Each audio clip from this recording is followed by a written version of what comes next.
క్రీస్తునందు ప్రియమైన సజీవవాహిని శ్రోతలందరికీ మన ప్రభువును రక్షకుడైన యేసు క్రీస్తు నామంలో మీకు మరొకసారి వందనాలు తెలియజేస్తా ఉన్నాను. విజయోత్సవము 30 రోజులైనటువంటి మన యొక్క పాఠ్యభాగంలో అధైర్యం అధిగమిస్తే విజయోత్సవమే అనే పాఠ్యభాగాన్ని ఈరోజు మనం ధ్యానించుకుందాం. ఉవ్వెత్తున ఎగిసిపడే కెరటాలు మనకు సంకేతాన్ని ఇస్తున్నాయి.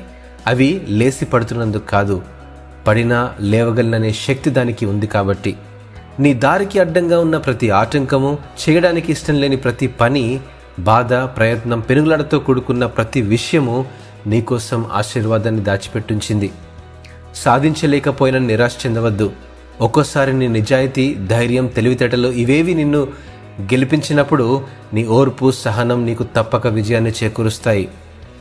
అపజయాలు ఎదురయ్యే కొద్దీ సహనం కోల్పోవద్దు. అధైర్యం, అసహనం అవి మనం చేరుకోబోయే గమ్యాన్ని, పొందాలనుకునే విజయాలను ఆటంకపరుస్తాయి. మనల్ని నిరుత్సాహపరిచే అపజయాలు మన బలహీనతలైతే, లక్ష్యాన్ని సాధించాలనే మన ఆలోచనలు మన బలహీనత కంటే బలమైనవిగా ఉన్నప్పుడే అది విజయమైన లేదా చేరుకోబోయే గమ్యమైన మనల్ని చేరువవుతుంది. ఓపిక ఉన్నంత వరకు కాదు, ఊపిరి ఉన్నంత వరకు పోరాడగలిగినప్పుడే దేవుని ఆశీర్వాదాలు మన జీవితంలో రుజువు చేయగలం. జీవితం మనకు ఏది ఇవ్వదు, మనమే సాధించుకోవాలి. అనుకున్నది సాధించాలంటే ధైర్యం కావాలి. అధైర్యాన్ని అధిగమించాలంటే క్రీస్తు మనతో ఉండాలి. ఈ సంవత్సరం గడిచిపోతూ నూతన సంవత్సరం సమీపించున్నది గనక ఒక తీర్మానం తీసుకుందాం. ప్రార్థనలో, వాక్యంలో ఇంకొంత సమయం గడుపుతూ దేవునికి ప్రథమ స్థానం ఇచ్చే ప్రయత్నం చేద్దాం.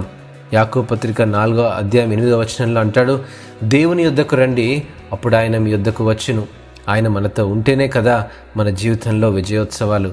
విశ్వాస ప్రార్థన ద్వారా అట్టి తీర్మానంను ప్రభు స్థిరపరచునుగాక. ఆమెన్.